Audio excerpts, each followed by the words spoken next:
સુરત સહિત સમગ્ર રાજ્યમાં લાંચના બનાવો વધારો થઈ રહ્યો છે। જો કે લાંચ લેવામાં હંમેશા એસીબીના હાથે નાની માછલીઓ જ ઝડપાઈ જતી હોય છે। ત્યારે સુરત જિલ્લાના કામરેજ નજીક આવેલા નવી પારડી ગામે મહિલા તલાટી કમ મંત્રી લાંચ લેતા રંગે હાથે ઝડપાયા હતા। મિલકતમાંથી સાસુ બે નણંદના નામ કમી કરવા માટે લાંચ માંગી હતી, જે લાંચ લેતા મહિલા તલાટી રંગે હાથે ઝડપાયા હતા।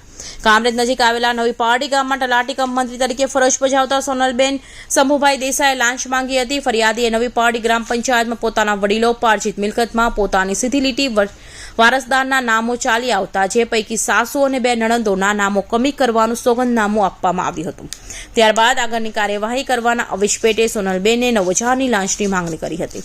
લાંચની રકમની ફરિયાદ આપવા માંગતા નહોતા, જેથી એસીબીનો સંપર્ક કરી ફરિયાદ આપી હતી, જેને આધારે આજરોજ લાંચનું છટકાનું આયોજન કરવામાં આવ્યું હતું।